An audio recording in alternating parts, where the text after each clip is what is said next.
Singapore is obviously a very Asian country. You said talked about the different types of cultures that are there. I'll be completely honest. I'm gonna cut right to the chase. What was it like being a black man over there? Because it's something I just got a message on my phone about that. Somebody wanted me to ask that question. What was it like being a brother in Southeast Asia? I know when I was there, I felt like friggin' LeBron James how tall I was. So what was it like when you were over there?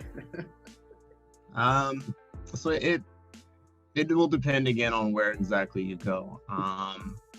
But overall, the thing that I will say is my time, the past 4 years felt a lot more about being an American in Asia as opposed to being a black man in Asia. The nationality tends to be more dispositive in my experience. Um, More particularly, Singapore is pretty cosmopolitan. So there's not a ton of black people. I'll be completely honest. There's not a ton. But at the same time, they're used to foreigners. So the lens that you get viewed through is, oh, you're a foreigner. Drill it down a little bit. Oh, you're an American. And that tended to be the more, like I said, the more dispositive kind of thing there. Tokyo was very similar. Tokyo is a massive city. And even though Japan is overwhelmingly ethnic Japanese, Tokyo sees different folks. So no one in Tokyo is really going to be batting an eye at you. And the Japanese, they're pretty accommodating to Westerners, I will say. So like Tokyo, you won't really run into anything. Once you start getting into some of the more provincial places, maybe you visit Tatsuno or even Kyoto, you might get an interesting conversation with like an old man who wants to practice his English and who like strike a random conversation with you on the street about, oh, what are you doing in Japan? But I had positive experiences for the most part on that, for sure. Got you. To the people that don't know, I did Muay Thai and I'm boxing on a very competitive level. I actually got offers to do it professionally, and I had a couple of buddies of mine. I decided to go the engineering route for a variety of reasons. I like my brains, but it's still something I actually still do to this day, as actually as often as I can. But I had a couple of buddies who did actually make a career out of professional fighting, whether it was Muay Thai, mixed martial arts, or boxing, and a lot of them had a bunch of fights in Asia, and they had some interesting experiences from a racial perspective. They were fighting in very small cities, and some of the stories they were telling me, it felt like Alabama 1910. But that was just, I guess, their experiences. So, how about you, Calvin? Racism in Asia, did you experience that? It doesn't sound like that was your experience at all, from the way it sounds. Yeah, so I will say, first of all, my experience is my experience, right? And it depends on context. The countries in Asia are pretty different. When COVID popped off in China, like I was hearing stories about like how Africans were being treated, like trying to go to market and things like that. Vietnam felt different than, like I said, Singapore. But my experience was pretty much just Singapore. And when I would visit other countries, it would tend to be either a place like Indonesia, which like they've got their own things. Like the trick to think, I think, is people are people. And to a certain extent, that means, yes, people are racist everywhere. It does not actually matter where you go. There will be some lens of culture that will be problematic. If you're in Africa, maybe it will be some tribalism. If you're in Asia, if you're in Japan, Westerners, I said, are treated pretty well. And I use the word Westerner pretty intentionally because if you are Korean or Chinese working in Japan, your experience will be different than mine was. I've heard. Singapore, they are pretty, they're actually a fairly harmonious society. But the interesting thing about the way that they achieve that is the government mandates a certain level of things. So within their public housing and within they have a national service, so they have a draft. They intentionally make sure that the units match the demographics of the country. They intentionally make sure that the demographics of a housing unit, of an apartment complex, a massive high rise, that it matches the demographics of the country so that people are forced to be integrated with one another and to see one another. So 20% of Singapore is, I don't know, Korean. That means 20% of that housing product has to be Korean. That's kind of what you're saying? Yeah. Wow. Yeah. So 20% would be Malay for Singapore. And yeah, if you were to go to an HDB flat, and you were to break it down, it would be close to that 20% within that complex.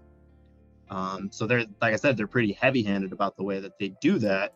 But they had one instance of race riots pretty early in their history, and in a very Singaporean way, they were like, well, not doing that again. So here's how we're going to fix that. And, that's one of the ways that they did it. But like I said, in general, I had good experiences. The worst that I can say that honestly happened to me while I was in Asia would just be, it's always an old man. Maybe some politically incorrect questions that you get asked. And it's annoying and it's frustrating, but give me an example. 4 years, give me an example. Like, so at church one time, actually, an old guy asked me, so back home they call you nigger. I was like, excuse me? Wow. He's like, they call you nigger back home. I was like, no, they don't. That would be extremely rude, and we would have a problem if that happened. Wow. Another time, a guy asked me if I had grown up in a ghetto. And I was like, no. The majority of Black Americans are actually middle class. I didn't grow up in a ghetto. So stuff like that, like I said, it's annoying and it's frustrating. But what I will say is that in my experience, it never came from a malicious place. Yeah. It tended to come from the fact that there just aren't Black people in Singapore. There aren't Black Americans in particular in Singapore. There are a couple like Africans studying and things like that. So the only exposure they have to our culture is whatever makes it to them in our media, which is not really where you want to get hip-hop and Fox News. Realistic perspective. Yeah. So that was my experience. Overwhelmingly, I can definitely say it was positive, and I didn't run into any issues on my end. I'm sure that they exist. I'm sure that you absolutely can, but it was not my experience. Got you. It's actually funny you say that. I remember I was in Toronto actually, and I was talking with a group of West Indian people from Trinidad and Tobago, some people from Suriname, some people from Curacao. And the questions they were asking me were low-key kind of somewhat offensive, but I started to realize, okay, I'm literally the first Black American they have ever talked to that is actually period. And I know for a fact I'm the first one they've ever talked to basically that is college educated and is an engineer. So not only was I the first Black American they'd ever spoken to on a serious level, I was the first one they'd ever talked to who actually was college educated. And it was a beautiful thing because I kind of saw the same thing in Miami too, as far as talking like some of the Cubans I work with and some of the Venezuelans I work with, where I was literally the first and the only. And I got to literally change their entire perspective about how they view Black Americans through my work ethic, through my intelligence, through the way I carried myself.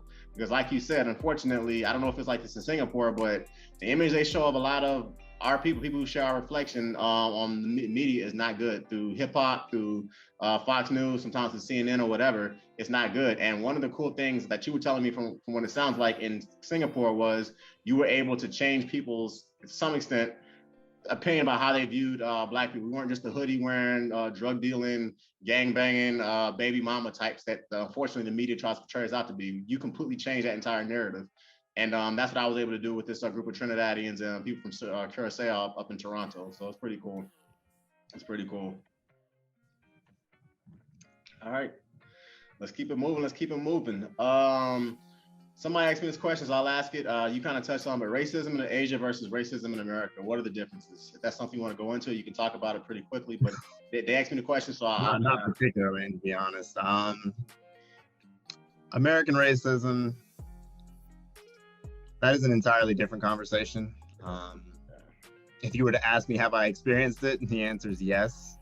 And like I said, I would rather not deal with it right now because that's a much longer conversation and it touches on a lot of different things that kind of irk me on a personal level. But so they are different, I will say. American racism has always been a bit unique. And like I said, because my experience in Singapore and in Japan and Indonesia, Malaysia, the different countries I visited, it's a very different kind of thing.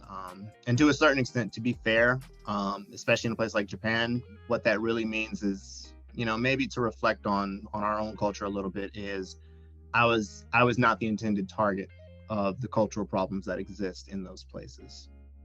So it's very much the things that they do have, because again, people are people.